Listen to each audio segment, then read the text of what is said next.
Hey, welcome back to the Fanboy Cantina. I'm impressed, Mr. C. I think this is the first episode in months where I have not screwed up the beginning. Well, There's still time. leave us some room. No, don't rush the process here. There may yet be some tremors to come around, and we'll see how we respond.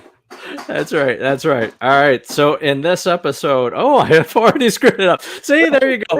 I had the wrong thing. Okay. I'm gonna open up my beverage here. Have you seen this? No. What do you got there? So this is the Starlight Limited Edition Coca-Cola, and it is space flavored. Because space has a flavor, and that flavor is right there in that can. That's right. And because so you only get 7.5 ounces of drink in this thing. Yet it's, I think, the same price as a regular 12 pack of soda. So that's clearly genius marketing. I mean, we could start from there. What does space flavor? What is the flavor of space flavor? Let's find out.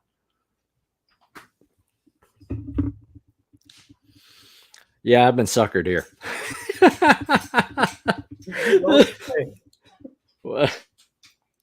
This tastes a little bit like, and if you're watching live, and if you've had this, post in the comments, or if you're watching later, post in the comments if you've had this thing. This tastes a little bit like diet soda with a little bit of like cherry or something, but kind of diet-y for me. Yeah. I'll probably not pick it up then. Yeah, okay. So yip, Jim Campbell says yip to the TriStar G. Let's go. Yeah, this is a good question. Where is Mr. C? I don't recognize the backdrop. Where are you? That's a little bit of a disingenuous kayfabe there on the part of TriStar G, because it was just within recent weeks that man was in this very environment. We're in the garage studio tonight. That might be a Fortnite related accommodation. There might be some Fortnite going on in the regular Chicago studio tonight, but we are at this moment in the garage. Very nice. And your garage is clearly a lot cleaner than mine. Casual Crafter, you guys have way too much fun. Yeah. And this is just on Starlight flavored cola. Yeah, again, I am feeling quite goofy that I bought this in the first place. So Mr. C, you are wearing a Fanboy Cantina shirt. Yep, and I was saying, I keep trying to get the logo more visible, so we gotta figure out what ever in progress of figuring out how to do that. Maybe we need a patch or something higher up on the shoulder. How ridiculous! I'm like leaning forward to try to get a better look at your shirt. Okay, yeah, all right. So look at that beautiful logo. It's a very nice shirt. We'll post later in the description where folks can get their own shirt.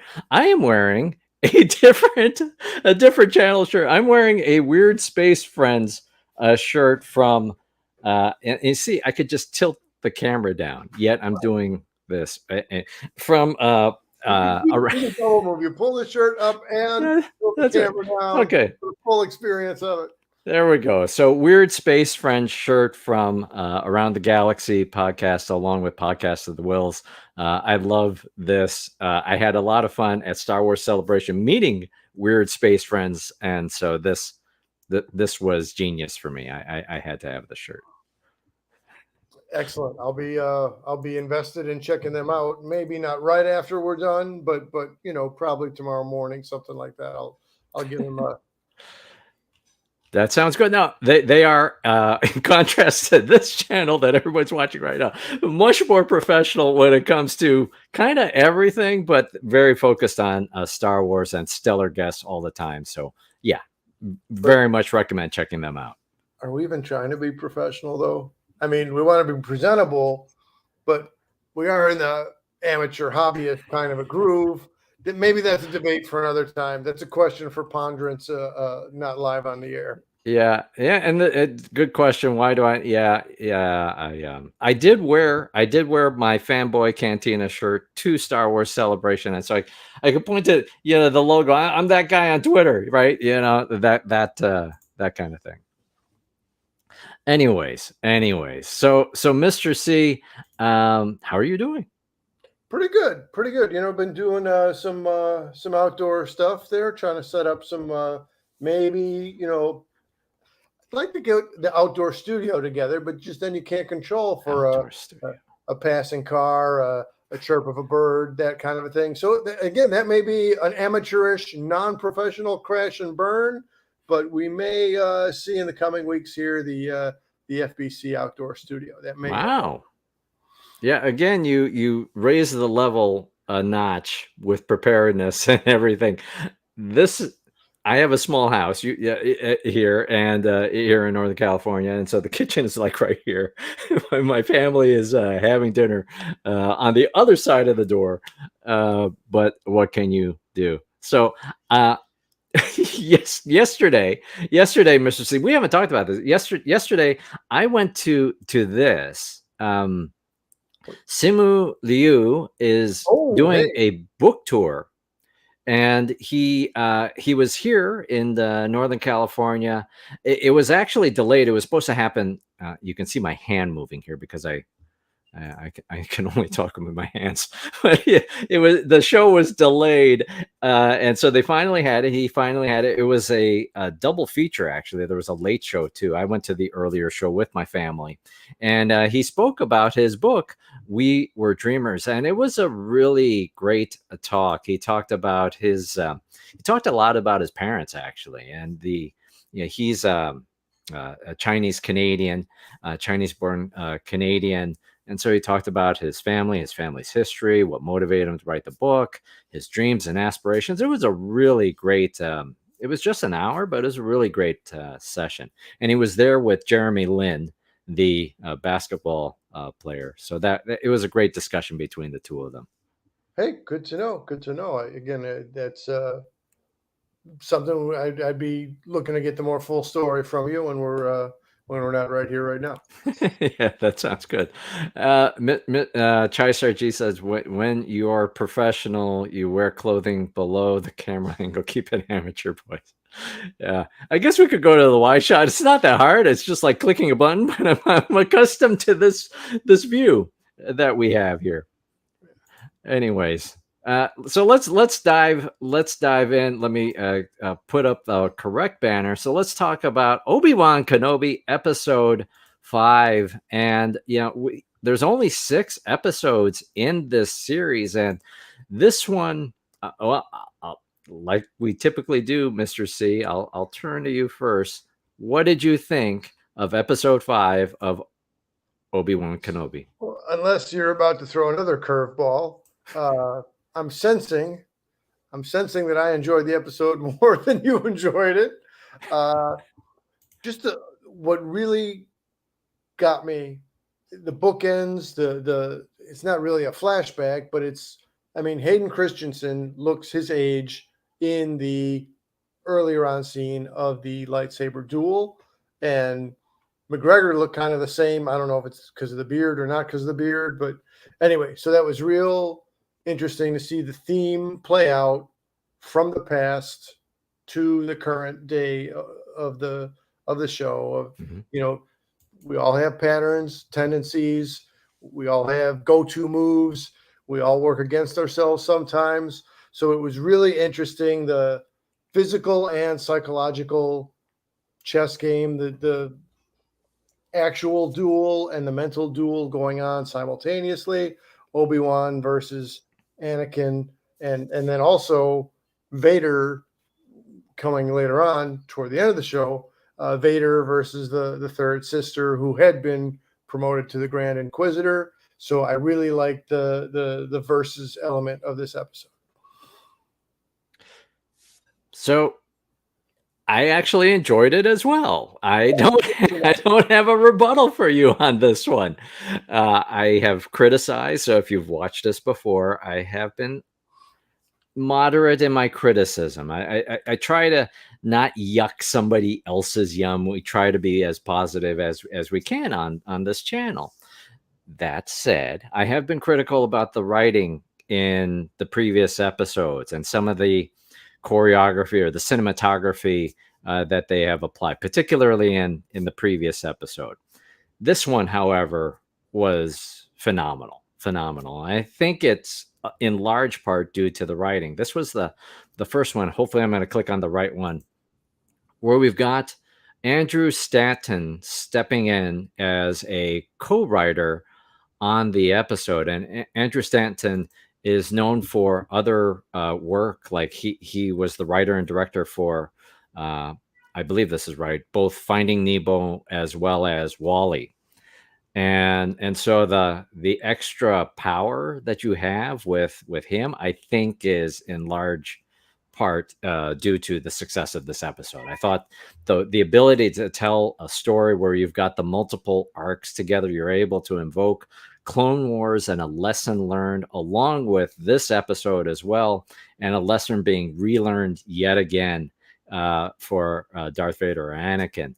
I thought it was just a well orchestrated episode, so I loved it quite a bit. I'm not familiar with Stanton, but good to get your breakdown on the writer. One of the themes that at least came to my mind. So without question, Vader, full on Vader, right?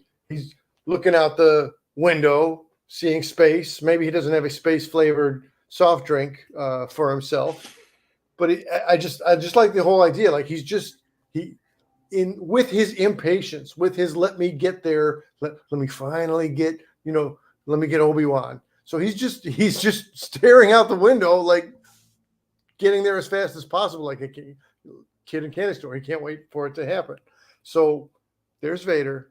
Clearly, he is manipulating everything in the episode. And one of the things, or one of the people that falls subject to his manipulation is the third sister.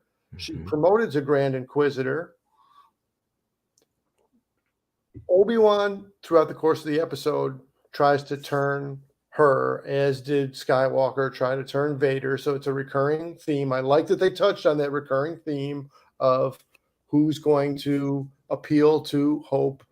Can someone who's fallen off their path be restored to what their path was?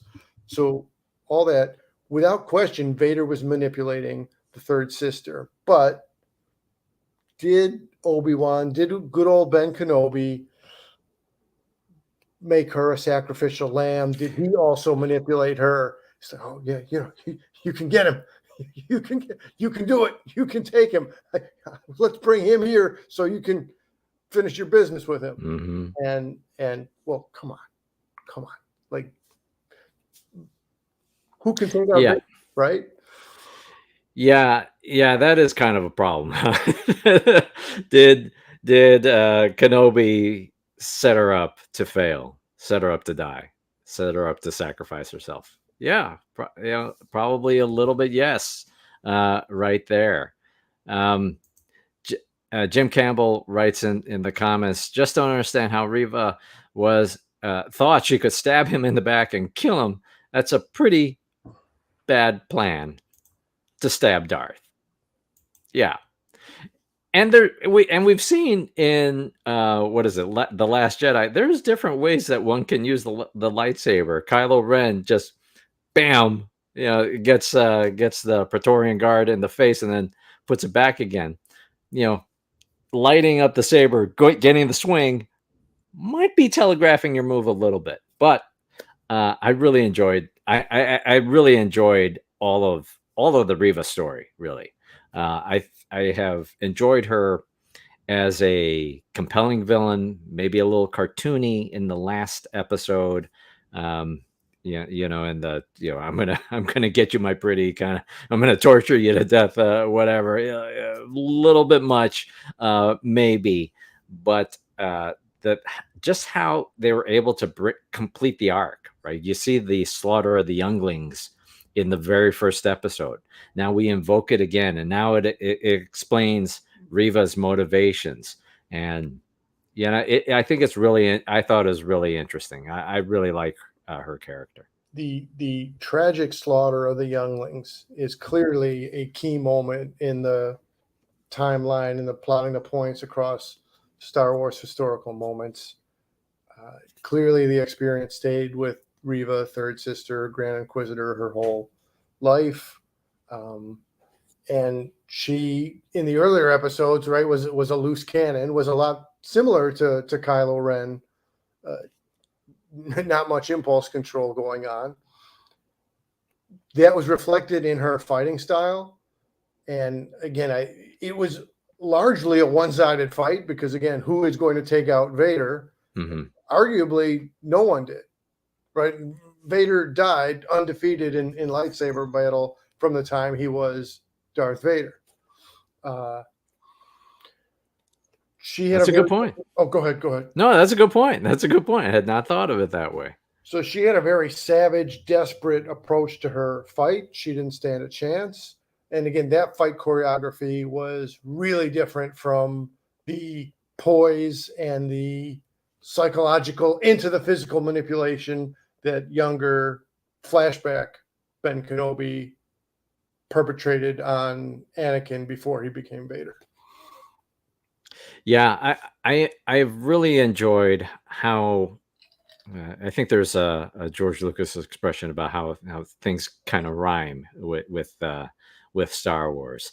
So when Anakin and Obi-Wan are in that battle together during the period of the Clone Wars, it's very much it very much echoes what you see of their battle in Revenge of the Sith, right? Their final battle in Revenge of the Sith. So to see that that play out, I think I really enjoy that. With Kenobi, they've done things also where he's kind of a student. He's really a student of combat of lightsaber battles. When he sees Qui-Gon get murdered in the Phantom Menace, so he sees the move that Darth Maul uses to kill Qui-Gon. But when it comes to Rebels, X number of years later, and this is the animated series where he has the climactic battle with Darth Maul there, who is alive and whatever. That's a whole other thing. It's some of the same moves again, but he's able to study that and use a different move and quickly dispatch Darth Maul. So he's I'm enjoying this aspect of where we're kind of learning a little bit more about Kenobi as a student of the lightsaber. Oh, go ahead. Let's see what Jim Campbell writes. Darth versus Reva was kind of like Kylo versus Finn. Yeah, I mean that's true, right? He's just superior, just completely bested in battle. Although Finn had a bit of a Finn had some chops, right? And Reva had some counter moves, but it's just by the end of the fight, well, anyway. It was so chilling. The echoes to Fallen Order are very loud in this series, the video game Fallen Order. And I did explain, I do have this caveat. I have not mastered that game. My son did. And so I've seen the videos about the playthrough, but I can barely get through like the first hour of the game. There in the climactic final battle, there is a moment with Vader versus Cal Kestis. You see that final base, right? We talked about this in the last episode. You see that final base in Fallen Order and in the series. But there's also a confrontation that happens between the second sister and Darth Vader, and it has a quick ending. Darth Vader just cuts her down. So when there's the confrontation between Vader and Reva, I thought, oh my goodness, this is it. And it's very tragic, right?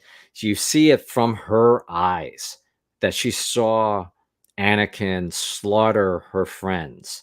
And now she sees it again where Darth Vader is the one that's going to slaughter her or impales her. And in that, they kind of set us up, though. The episode opens with a historical scene that played into the current theme and had some relevance to what's going on now. And then but that was kind of lighter fare by comparison to her flashback of being a youngling and to watching Anakin turn from Anakin to full Vader in his act of slaying the younglings. It's horrible. It's really horrible. It's horribly scary. It's awful. It was already awful in the Revenge of the Sith, and now it's added awful to now have the first person view of Oh, there's a okay. What are you drinking, Mr. C? Just good old Bears Kool-Aid. Okay. Kool-Aid tastes great. As long as we have a off the chat comment from Junkyard.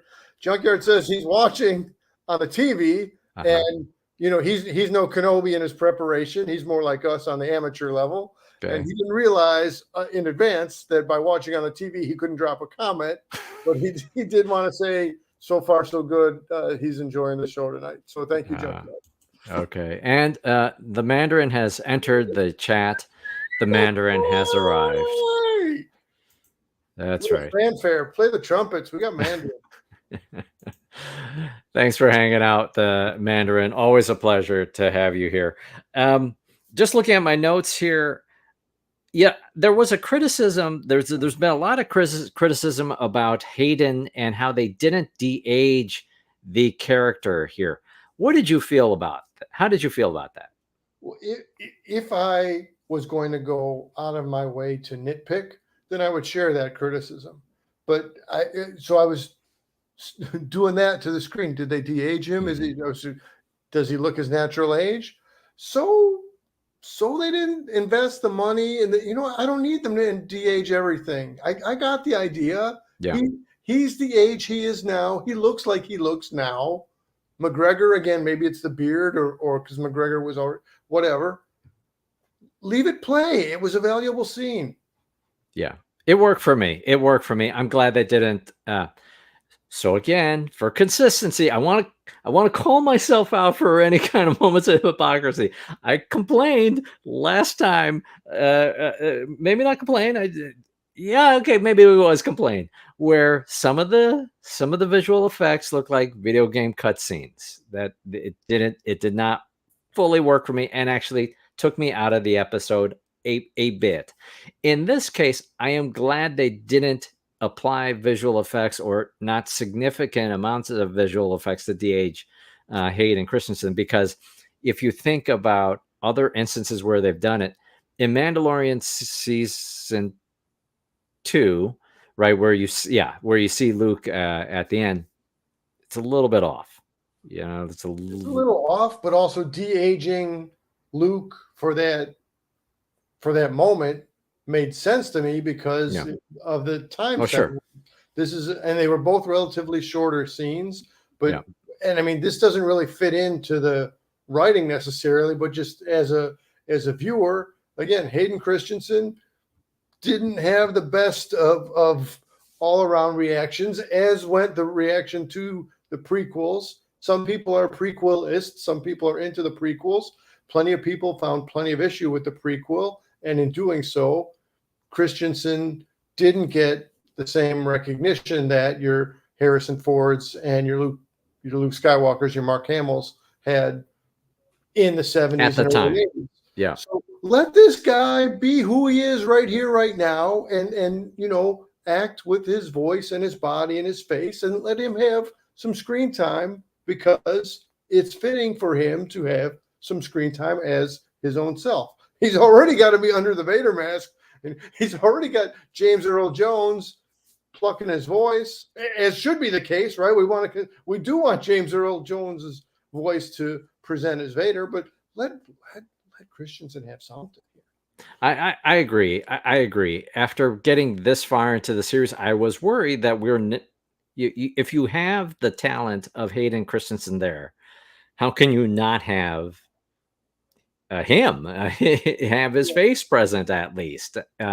There's ways that I was expecting and could still happen there's a moment in Rebels where Ahsoka fights Vader, and she cracks his helmet, and she sees that it's Anakin underneath. That could still happen with the series. That could still happen with this, and my mind would explode. That would be That would be fantastic. good. But I was happy to see it, and yeah, because the writing was stronger in this episode, it then allowed me to cut more slack where, if there was a different type of visual effect treatment, it didn't bother me as much. It was actually quite strong. And yeah. All right. So we got, Oh, go ahead. am I frozen again? No, Am you're I not frozen. I was just going to say it didn't have the quality of writing, didn't have a detraction, a similar thing to the early episode where Leia's running away and she's ducking tree branches, and then it's all apple dumpling game. It's all Don Knotts and Tim Conway bumbling goons. But Star Wars has a great history of bumbling goons for stormtroopers and others. So there you That's go. right. That's right. So let me catch up on the chat. The main room will like you to pass over your I think it's empty glass of Coach Dick. Come on, man. Come on. Can you guys talk like the SNL super fans with the Chicago accents? I could do Well, that. let me tell you, my friends. It may be some incongruity between the superfan style of speech there, my friend, and the content which is being presently covered in the present moment of this channel, sir. I don't think the super fans thing is ever going to get old. I think it's timeless. It's timeless. I'm screwing up the super fan accent right now. I have been out of Chicago too long. Well, oh my goodness. A little YouTube of the old SNL, or end the broadcast right now. Hold on. That's right. I can't click on and unless I don't mean to. Oh man. Oh boy. Oh, and the question.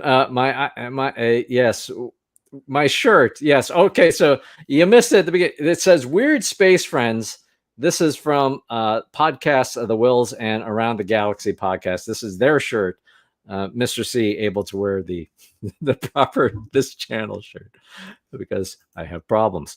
And Deb Bears. And oh my goodness, I gotta really catch up. Yes, it just says weird fanboy. That's right.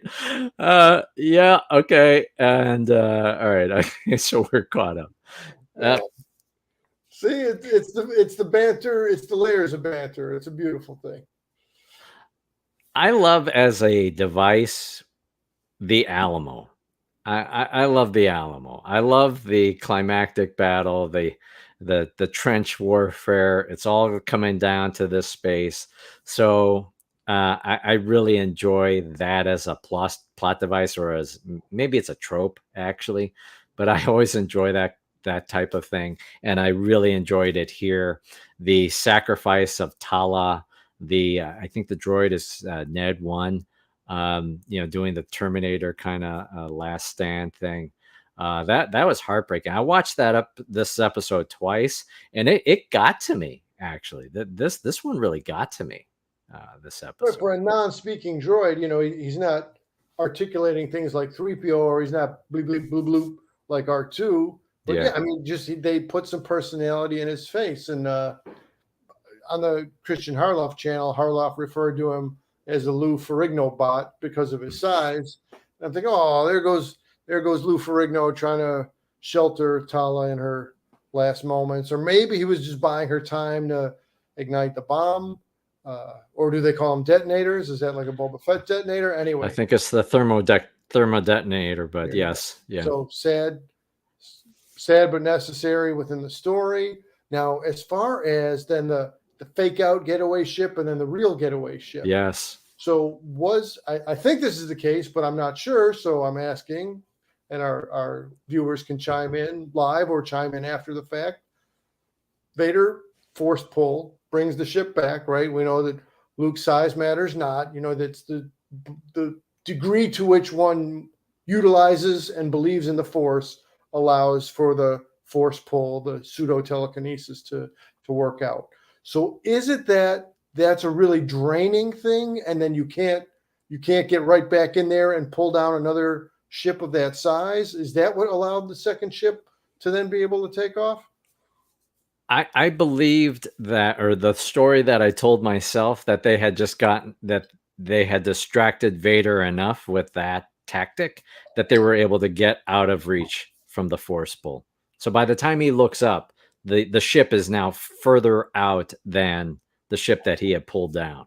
So I'm going with proximity and distraction, or at least what I'm telling myself. That It makes does.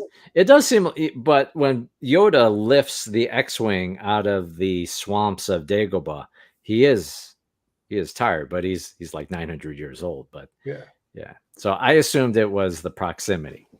And Yoda's fuel, totally different fuel product compared to Vader. Vader's all rage and storm and stress, and Yoda's all. Yes, yes. It is a little bit strange. I know so. Thank you everybody for hanging out. I know we're hopping around a little bit. It is a little bit strange. Like, I feel like there should be a spreadsheet of ways to die from a lightsaber and whether you're going to die or not. Grand Inquisitor impaled, no die. Qui-Gon, die. Han Solo, die. Reva, not yet. And I don't fully understand the physiology that works here. Yeah, Fennec Shan gets shot middle of the belly, but then the technology, the robotics come into play, and they're able to reanimate her, bring her back to life. I don't fully understand why it works, or maybe the organs are positioned in a different way when you're out in space long time ago in a galaxy far away. Don't know how it works. Tauntauns, for further vital medical data, there should be some tauntaun experimentation to collect all this subject matter. But if Crafter or Campbell or Mandarin or Chai Star has any words of wisdom on that, feel free to drop them in the comment. I'm just taking, so I apologize for looking down. I am listening to you here, but I'm looking down at my notes if there's other items here.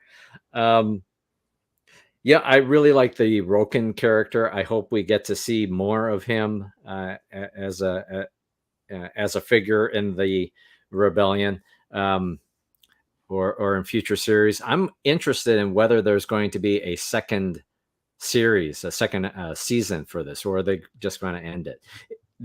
This story is going to end imminently. The passage of time is pretty short, pretty finite. So there's still like 9 years or something between whenever this ends next week to the events of A New Hope. Not only necessarily a Dear Diary where there's a log entry for each date of those 9 years, but given the minimal amount of screen time that Hayden Christensen has had, then it makes sense to me to have a season 2, especially. Well, and who knows, maybe they're going to announce another movie, but since there are some advantages to the Disney Plus format, it's a safer way of operating. People can see in the comfort of their own home. And so if you're not sure if you're going to draw a big box office, then it makes sense to go the route of a Disney Plus release. So considering all of those things, it would make sense to me if we did get an Obi-Wan season 2. That's a great point. With the advent of the Disney Plus format and being able to tell a longer form story, at times, right, with the certain Disney Plus series, there's you hear this comment, it's a filler episode, right? Or it's just, you didn't need to have it, you could just stretch things out. In this case, I tend to think that this worked well as a series. It's a very simple story. Leia gets kidnapped, got to get Leia back. That's kind of it. There's other things happening, other axes, but the core story, it's pretty finite. So yeah, and maybe with a show like with a movie like Solo, maybe that would have worked better as a series rather than as a feature film. There probably was a way to cut this in a different way that it would have worked as a movie, but yeah. Possibly we've already seen the foreshadow of season 2 for Riva, third sister, formerly Grand Inquisitor, that once they take the pin off of her shoulder, that she sees the transmission from Bail Organa fading in, fading out, but it was Tatooine. So is she now headed to Tatooine, and what kind of mind frame is she in? Is she in the, oh, well, I need to stick with the Empire because otherwise I just got gutted? Or is she, Literally.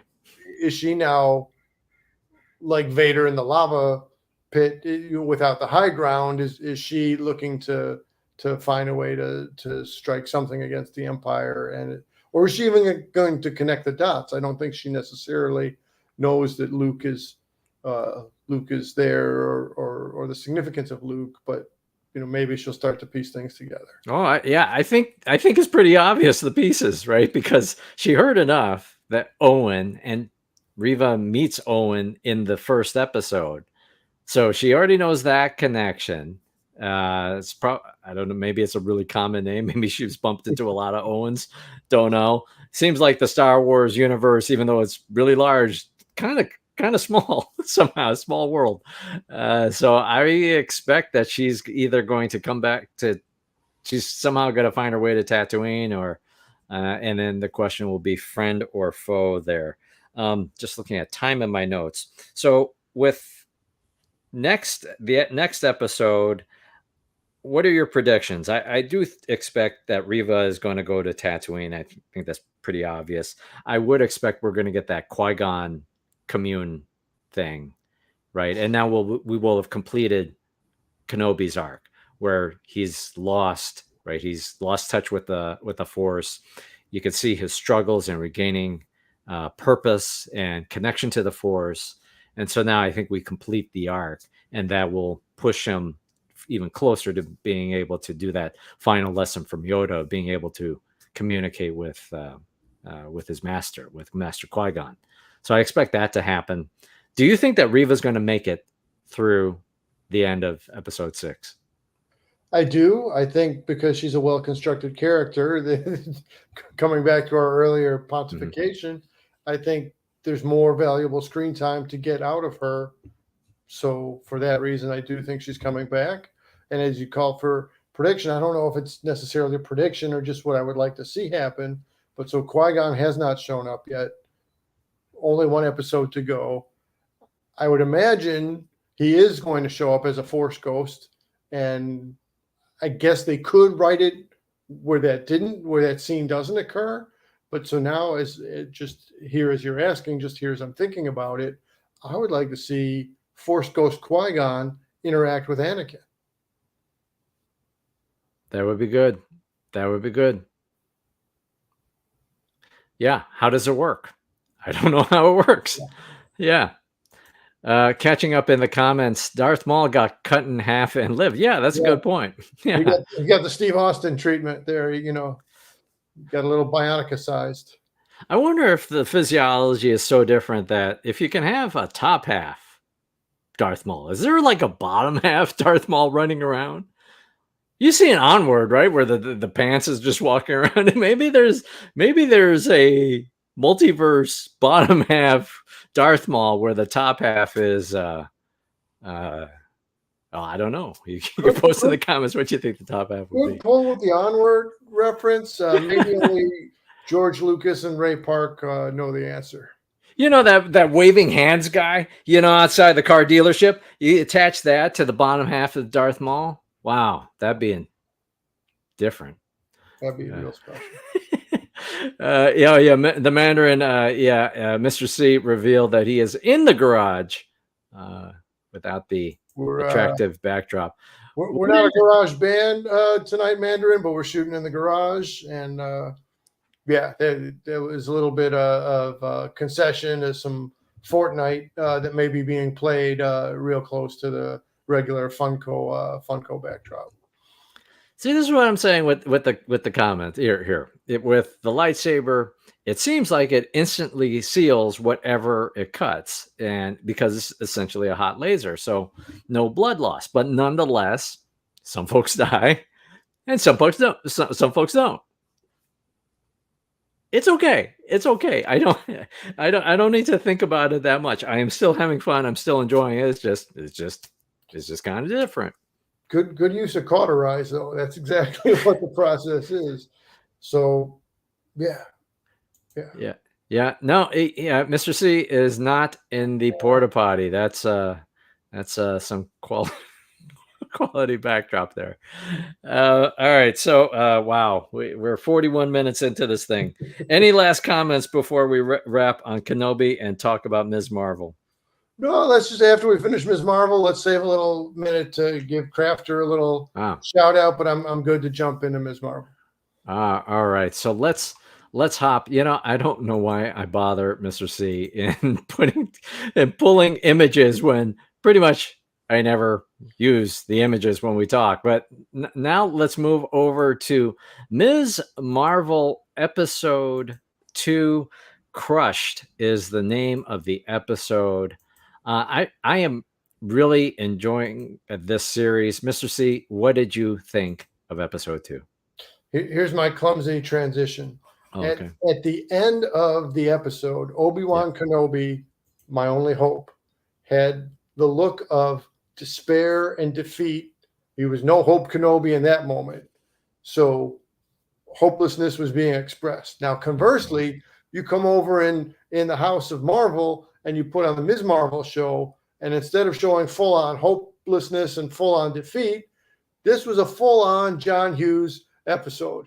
Mm-hmm. And this was the most John Hughesian thing I've seen since the last time I watched a John Hughes movie. But this was so good. It was just fun. It was just fun. You've got the superhero element. You're setting the stage in a grounded environment in high school. My biggest nitpick,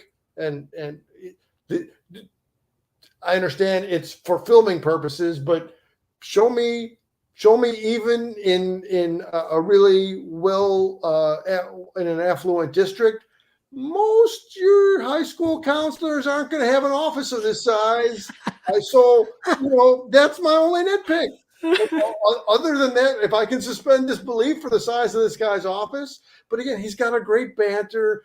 Hey, here's your scholarship. But now you see Bruno is hesitant. He doesn't want to leave. And then here comes the love interest. And then again, in a very Hughes way, now we got Pretty in Pink here. We got two young men interested in the same young lady.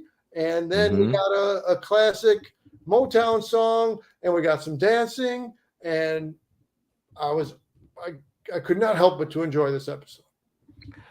Same, 100%. I really love this show. It's fun. It's fresh. It's the teenage superhero origin story, yet somehow it feels fresh and entertaining. Right?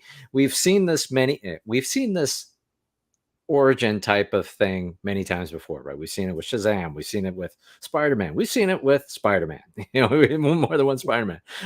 We've seen it with Miles Morales, which is Spider-Man. Yeah. We've seen this kind of story, but I really, it's just so much fun. It's just so much fun.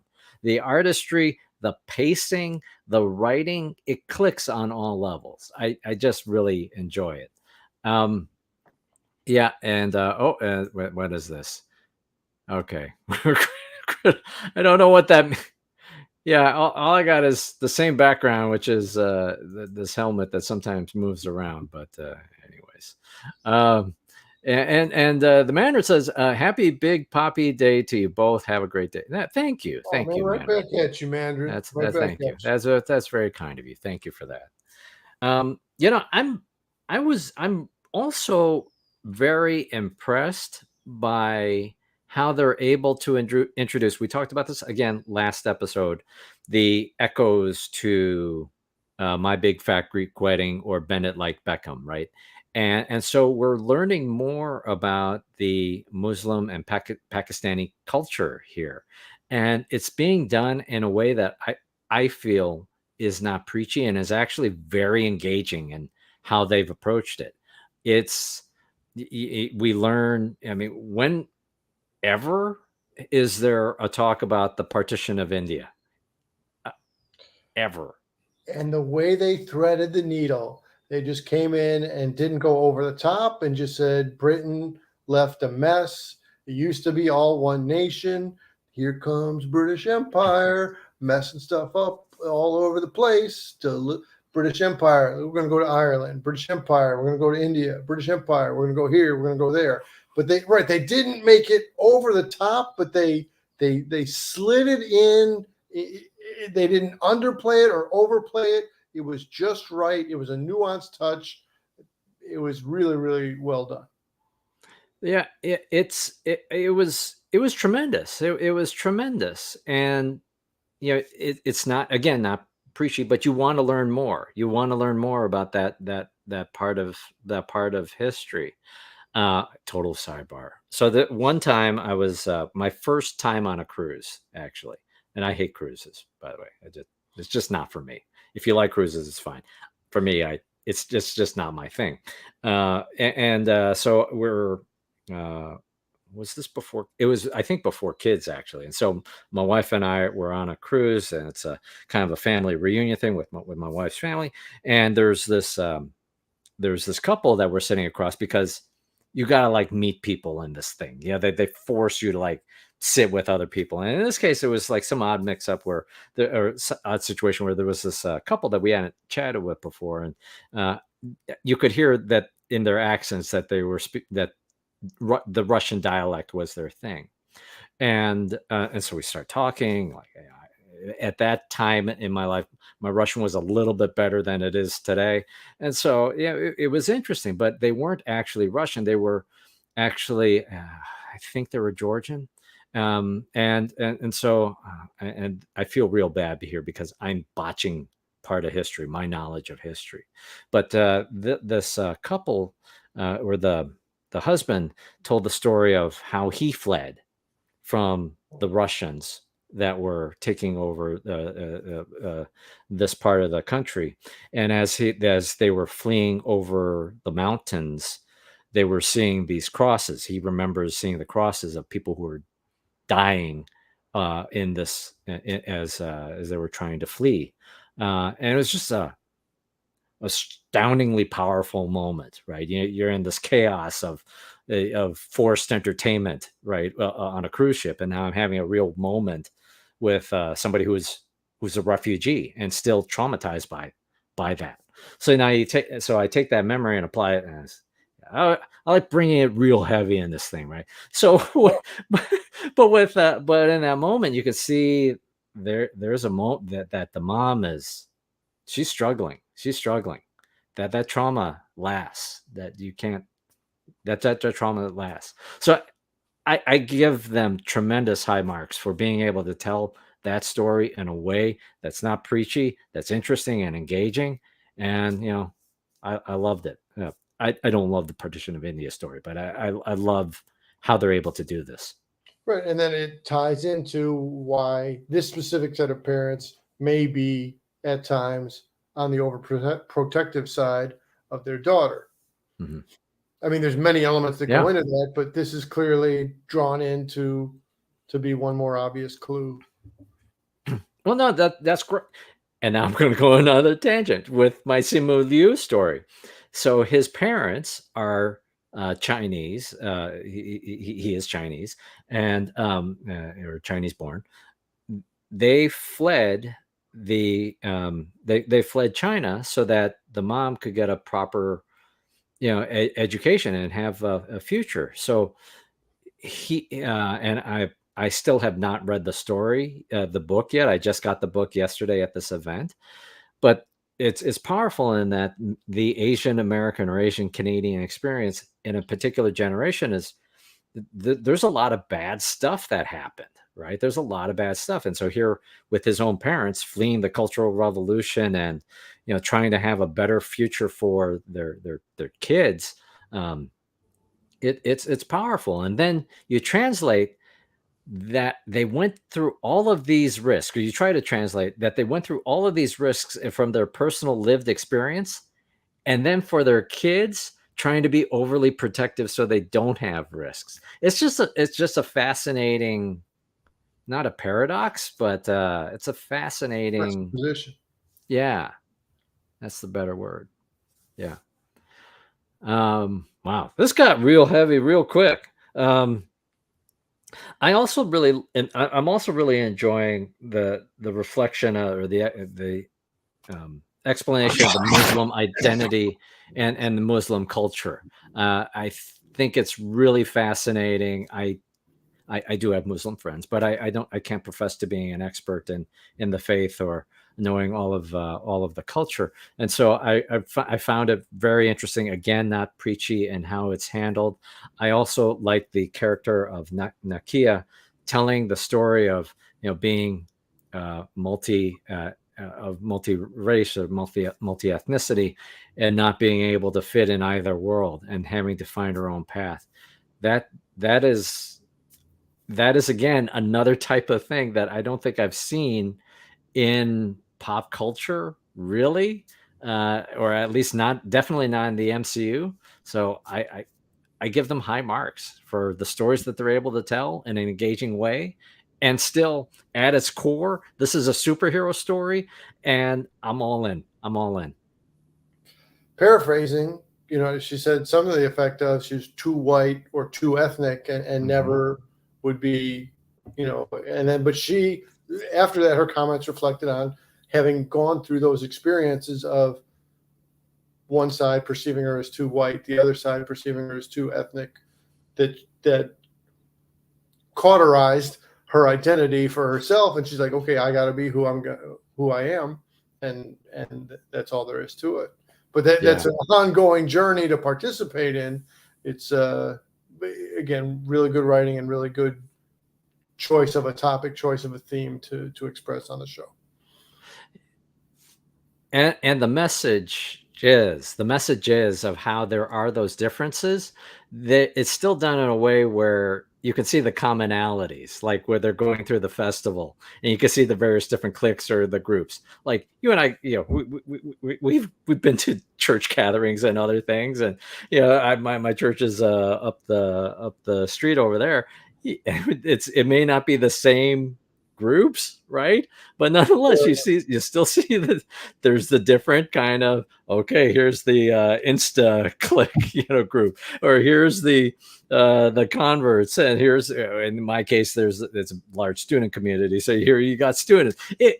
And so even though it's different, it's still very familiar, and I really like it.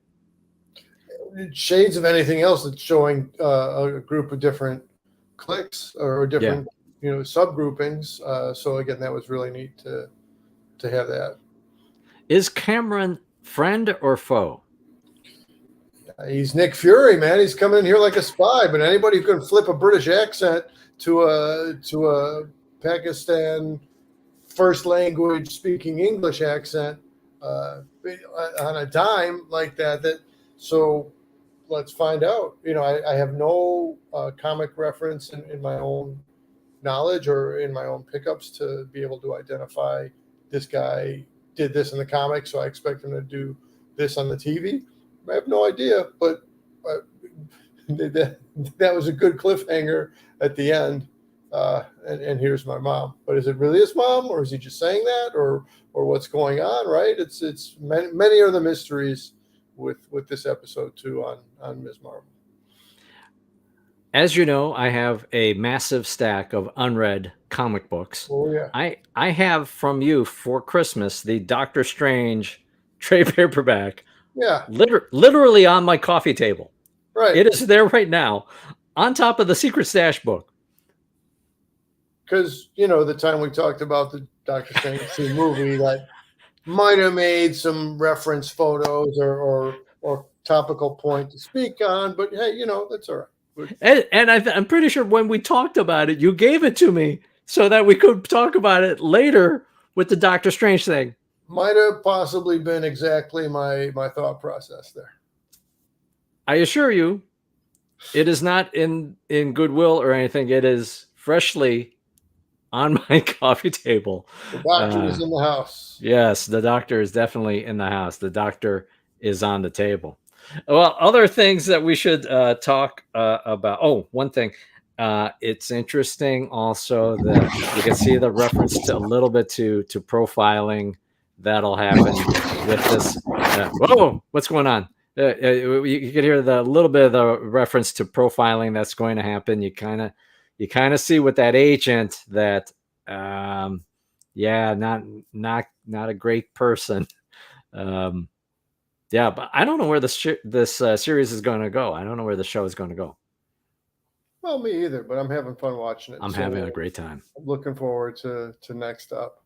I, Uh, I I do find it really sad that there is this headline that's out there that viewership for this series is reportedly lower than any other MCU series. That is a shame.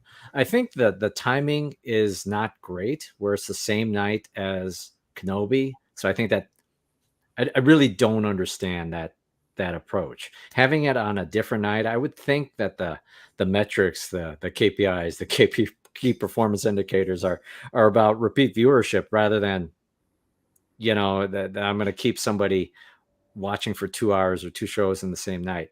I think if they were to release it on a different night, that it would perform better. But I don't know. What are your thoughts?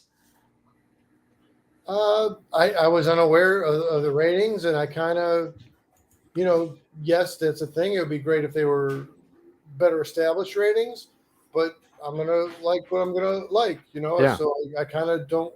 Yeah, the show deserves a wider audience, I guess. Hmm. From reflection, there were certain bands I would listen to back in the day that I thought they would deserve a better audience, a wider audience. So in that same way, I have those feelings about the show, but what can I do but for to come out here and speak well of the show? So here we are speaking well of the show. Yeah, I mean, I think the series is well reviewed, right? For the people who watch it, that it tends to do pretty well. But for whatever reason, the viewership is not as. It is a new character, right? It's not a character many people are familiar with. It's not. She is not a known, you know, marquee actress. Unlike having Oscar Isaac, right, for Moon Knight. Right. At least you had that going for that series. It's kind of a shame. It's kind of a shame. But I'm very excited. Looking forward to seeing more.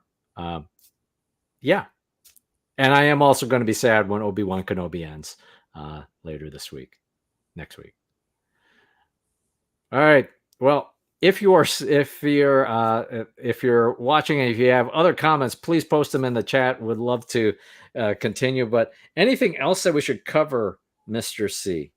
Just Bruno's vest. He's definitely he just stepped off the Back to the Future set. That's absolutely the Michael J. Fox vest. Yeah. So that's another, so that Back to the Future was not an exact John Hughes, but it was of that era of movies.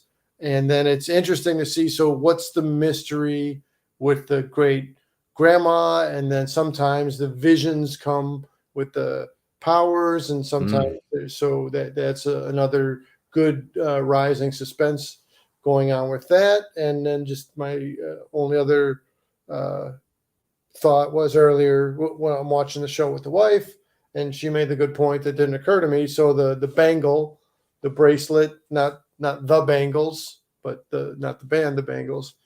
It's a Green Lantern kind of a move also. So, or it's a Greatest American Hero move.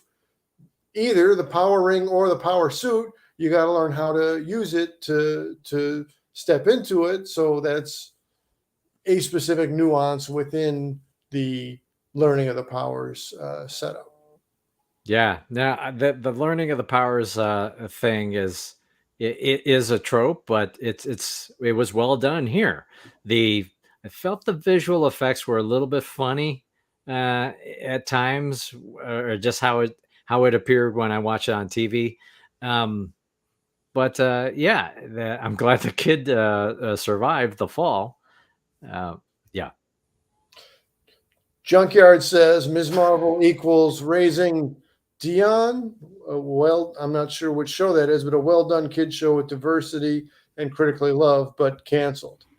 So I don't. So definitely the Square Pegs didn't have that long of a run.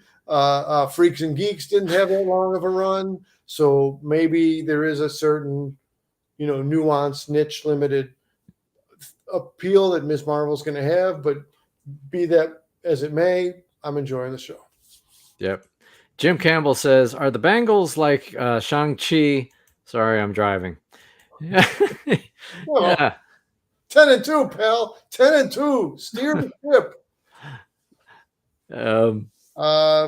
Could be. I mean, at least visually, it's kind of similar, right? It's a thing that gets applied around the wrist.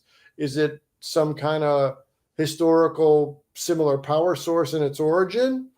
Good question. It's not a show if Jim Campbell doesn't ask a thought-provoking question, and it's definitely something we'll all stay tuned for to try to sort out the answers. Yeah, no, it's fascinating. It's really fascinating. Yes, yeah, we know, Jim. It was Shang-Chi. Yes, yeah. Okay. Well, great. Yeah, let's have a minute. So I don't have the fan cam on, but I did drop some. Please do. Some Crafter. You have the keys. Crafter's latest work there. He was doing a paint, a customization on an Amigo head. So, G, are you able to pull the? I thought. You don't have the keys. All right, I'm taking over I'm the one behind the wheel. All right. So we're gonna see if I'm gonna click on the right thing. Is this? Oh well, okay. Then I'll jump around. So I was at IKEA the other week. Oh, now okay. I see now what I was supposed to. I'll jump. Go ahead. I was at IKEA, and they didn't just have a casual crafter; they had like a whole army of casual crafters. So could you do the other close up on? Yeah. All right. Yeah. Oh my goodness! It was an army of crafters, and they even had like a leader of them who appeared to be crafter in blue. Oh wow! So that's all. Crafter was just thinking about you while we're at IKEA, and then just putting some highlights out of your most recent publication. The scary gorilla ape head, but look at the shading breakdown on that over the non-fur covered face there. That's again some top work, and then the other final shot there. Hey, time to go to battle. So again, appreciating what Crafter's doing on his channel, appreciating Campbell and and Junkyard and Mandarin for coming around, and that's about all I got for tonight. No, yeah, and if you have not, we've had Casual Crafter on the channel before, so be sure to check out Casual Crafter on the tube of you, and that is Casual Crafter. Be sure to look for the the right icon, and you can also find them at your favorite local IKEA. I haven't been to IKEA in a while, but I feel like now I have a need to stop by. And so if I get one of those, is it like a voodoo doll, or like if I move the arms around, is Crafter's arm going to move? Why would you even think that? Crafter's our guy, and you're putting oh my God! Come on, you were thinking it too. No, I was thinking this is awesome. It's an army of crafters marching. Right. He makes armies out of the apes and armies out of the. No, but if you move his arm up and. How's he going to craft if you? Well, that's what I'm saying. You move the little arms. All right, maybe that's not how it works. I'll go to the store and try, and I'll let you. Well, Crafter will let us know how it works out. But in any case, well, Mr. C, always a pleasure. And thank you all for watching live in the live stream. And if you're watching later, please post a comment. We'd love to continue the conversation with you. Timing wise, Mr. Z, we haven't talked about it, but I think we are both busy next weekend. So I'm not quite sure when we're doing this again. Well, I'm glad you say that, because whether Chai-Star was going to post it or not post it, he knows what the schedule is. Yeah. Not just the shooting schedule. He knows the real life schedule. So we'll be around sometime soon. We're not sure of the specifics, but we do got to close out the Obi-Wan show, and we'll maybe not same bad time, same bad channel, but we'll be back around in the near future to do business. Yeah, that sounds good. So apologies. I am going to end up screwing up the calendar yet again.